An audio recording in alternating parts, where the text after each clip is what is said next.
of the show for today. The topic is the perpetuation of the revolving door syndrome, and we have to talk about the so-called revolving door syndrome, Reverend KWalker. And of course, Reverend Walker, let's pick up during this second segment and give you an opportunity to talk about a system that is all a part of this revolving door system, and that is the parole system. Let's talk about parole in the state of Tennessee. Well, one of the things that I want to say about that is, you know, when I'm talking about perpetuating the revolving door syndrome, you know, we always look at crime in our society. Politicians run on, let's get tough on crime, let's do this and let's do that. But I don't believe people really look at Dr. Haney, you know, why do we have this revolving door syndrome? Why is the recidivism rates the way that they are? And why is the truth not being told concerning the recidivism rate when in reality, the most people that do in actuality reoffend and come back into the prison, over 50% of those people are go back on technical violation. That means they don't go back with new charges. They go back because they failed to meet up with some of the conditions of their parole.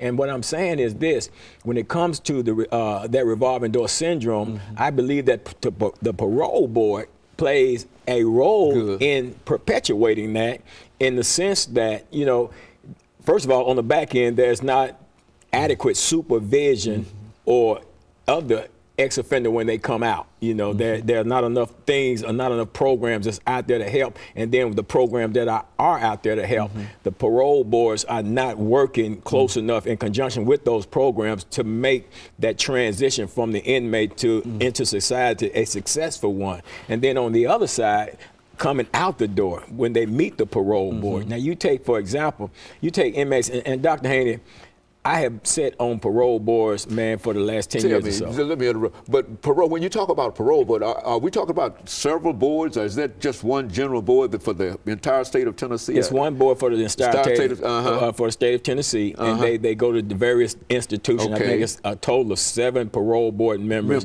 In most cases, they will send out a hearing officer who would hear the case and then make a recommendation as to whether they would recommend parole or deny parole. Then it'll go in for, they had to have at least, I think, 4 votes in order to come out or be declined. And what happens is, in the parole process, an individual will go in, and mind you, the purpose of incarceration is for punishment and rehabilitation. An individual will go before this parole board, and you know, I think it's good to know, you know, what their mindset is in regards to the crimes that they committed, bringing them into the system. But at the same time, okay, if you take an individual that's been incarcerated on a charge for, he's been in there for 15 years. Okay, well, 15 years, that's punishment in prison. If you're in prison for 15 years, you're punished, okay?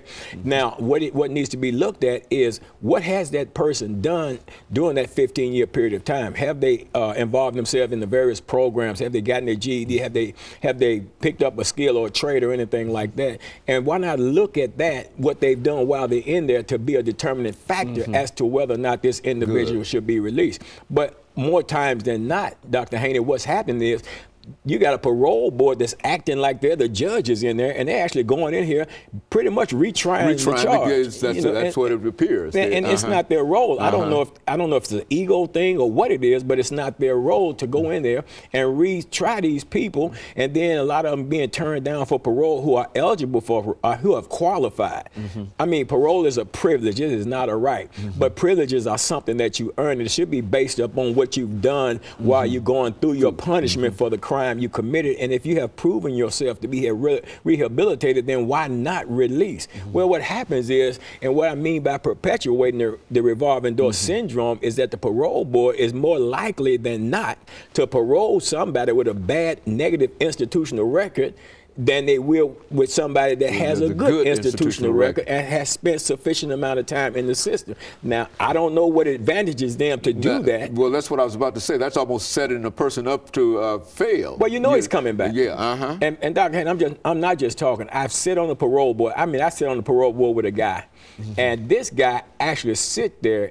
And if I had been a parole hearing officer, I would have denied him. Because he sit there and talked to himself out of parole, and they paroled him anyway. And he got out, and he wasn't out hardly no time before he reoffended. He came back with a new charge.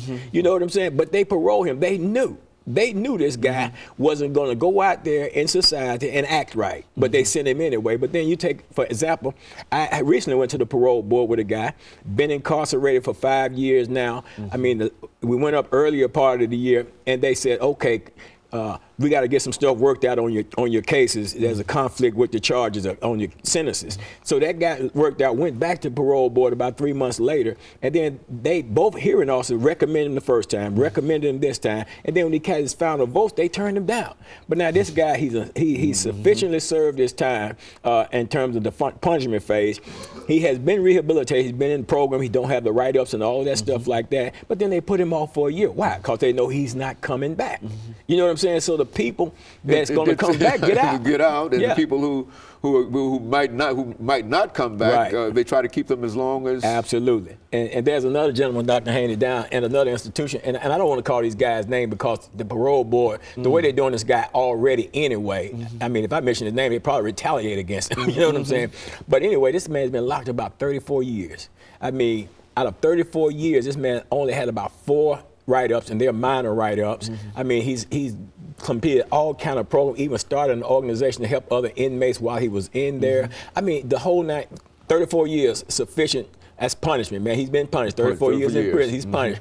But in that 34-year period of time, he has rehabilitated himself. I mean, go to the parole board, man, he got all the, correctional officers coming out in support, man, had a psychologist, had a psychological evaluation, and not only did he send the paperwork, but he was up there himself with the paperwork talking about it, and they still let this man decline this man. But people with similar charges that had bad institutional record, that even had attempted assaults against correctional officers, had been paroled, spending less time than this guy in prison, man. It don't make sense. Did they give any kind of justification, or any kind of reason why they did not wish to allow him to? The old catch-all phrase, Dr. Haney, seriousness of offense. Man, Dr. Haney, that's pure garbage. Because I'm going to tell you why. Because if my crime was serious enough to get me locked up, you know what I'm saying? It's going to always be serious. When I die, it's going to be serious. It's always a serious question. Just the very fact that you've committed a crime is a serious offense.